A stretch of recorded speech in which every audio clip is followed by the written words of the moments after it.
नमस्कार।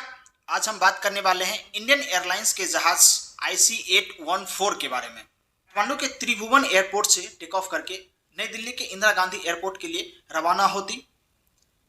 इसी दौरान जो है पाकिस्तान के मुजाहिदीन आतंकवादी संगठन के 5 आतंकवादी पैसेंजर के तौर पर जो है प्लेन में चढ़ जाते हैं।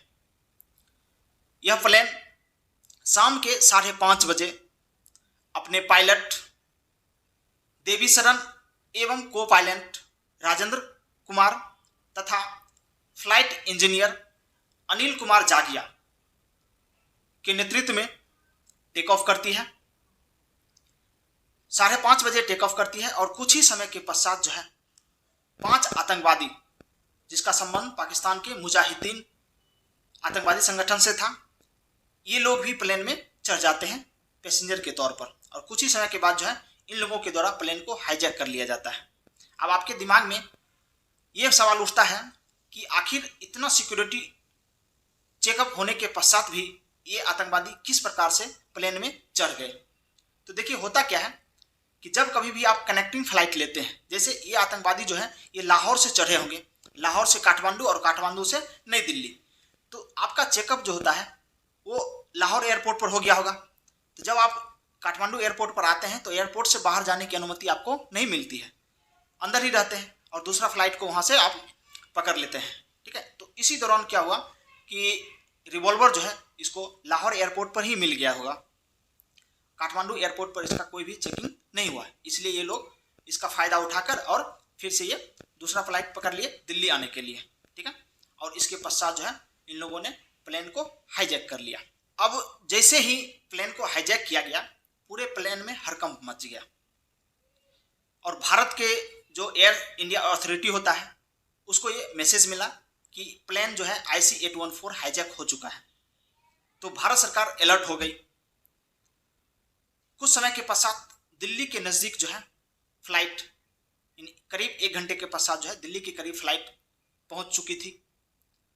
तो इसी दौरान जो है जो पायलट और को पायलट थे इन्होंने अपना दिमाग लगाया और कहा किसको, तो जो भी आतंकवादी थे उन लोगों को कहा कि देखिए फ्लाइट में फ्यूल नहीं है, फ्यूल उतना ही भरा जाता है जितना हम लोग को जो है काठमांडू से दिल्ली जाते हैं और कुछ एक्स्ट्रा ऑयल डाला जाता है ताकि हम क्रैश लैंडिंग कर सकते हैं।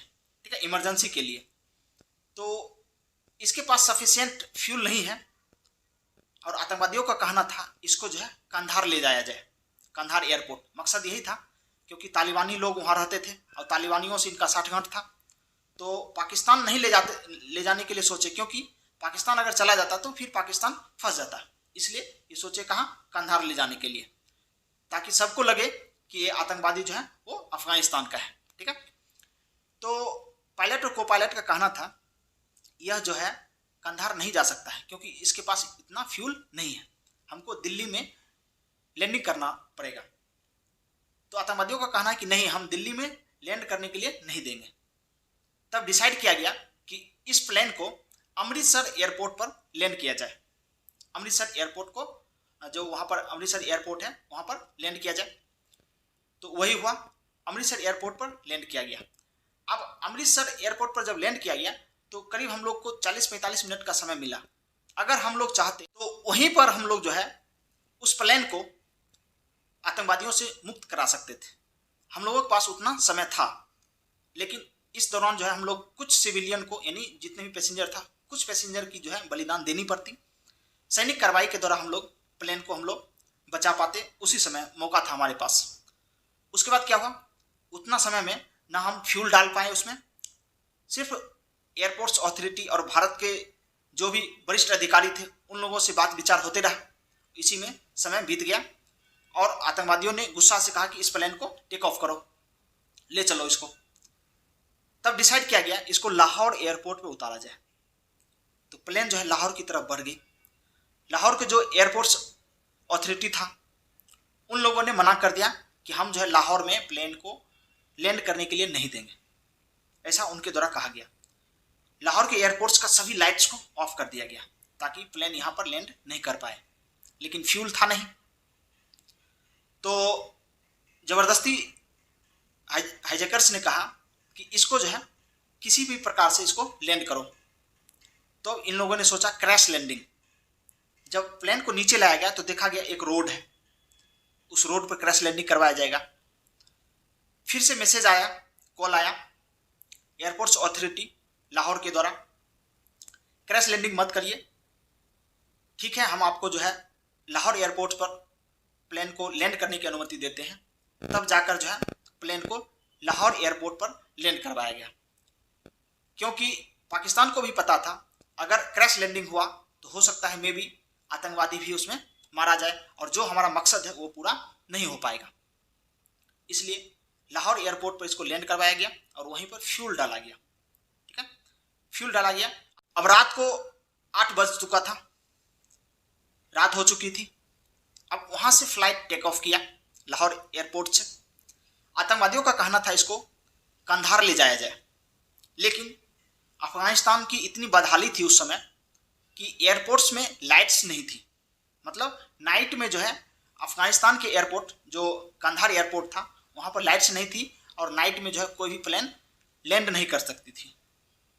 तब आतंकवादियों ने डिसाइड किया इसको दुबई ले जाया जाए।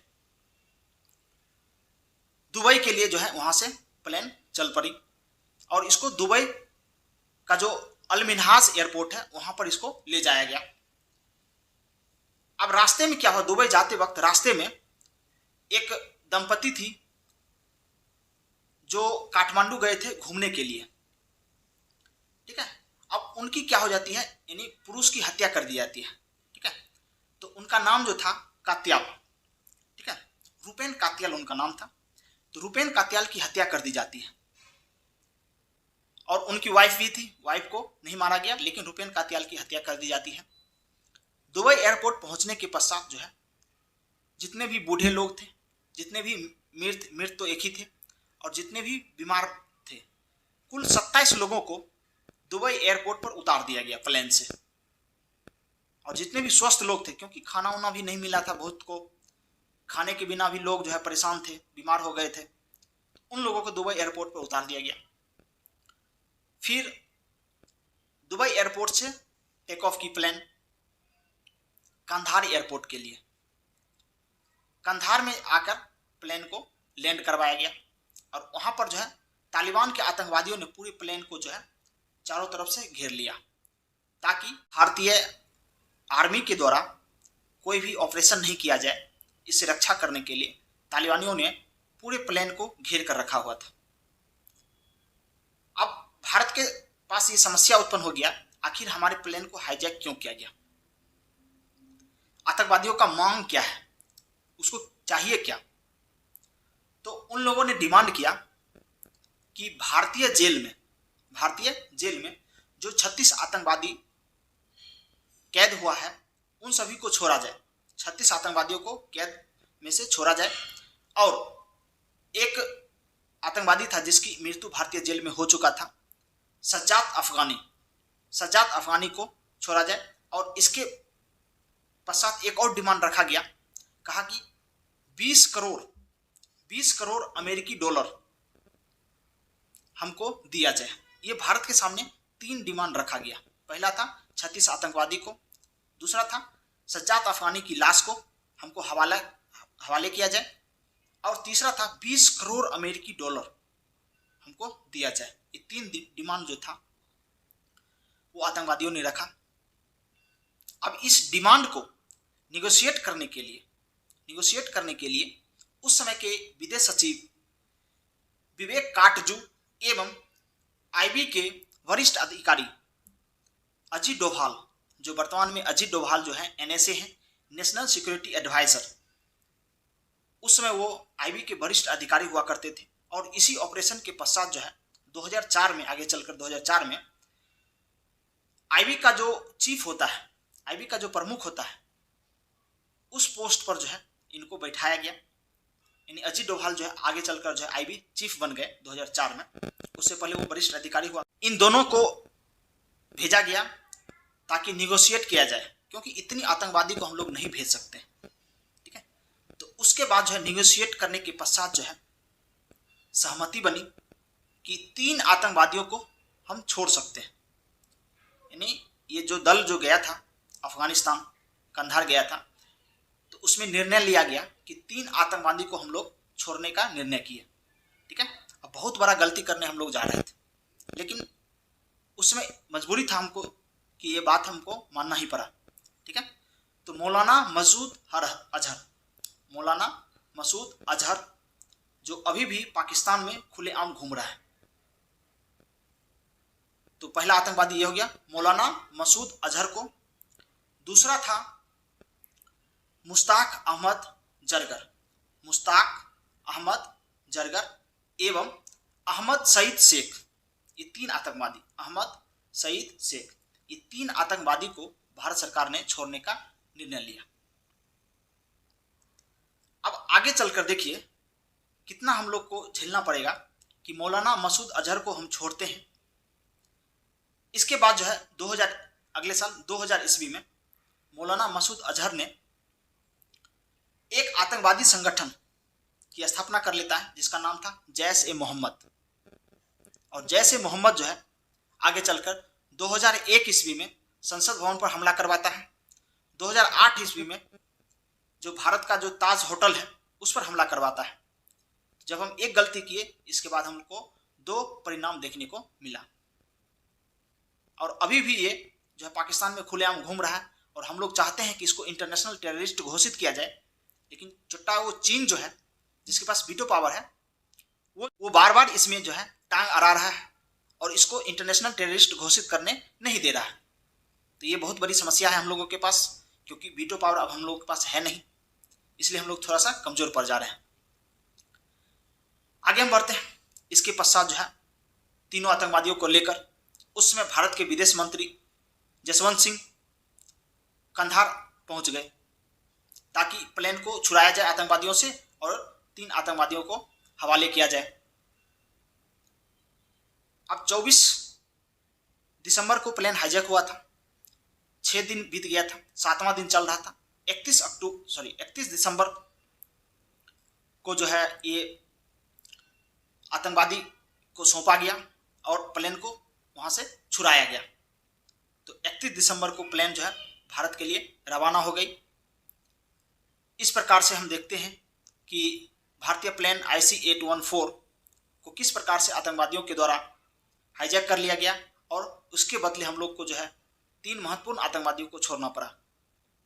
तो आप लोग कमेंट बॉक्स में लिखिए कि क्यों ये भारत सरकार के द्वारा ये निर्णय जो लिया गया ये सही था या गलत था। लेकिन एक कार्रवाई हम लोग कर सकते थे, वो अमृतसर एयरपोर्ट पर।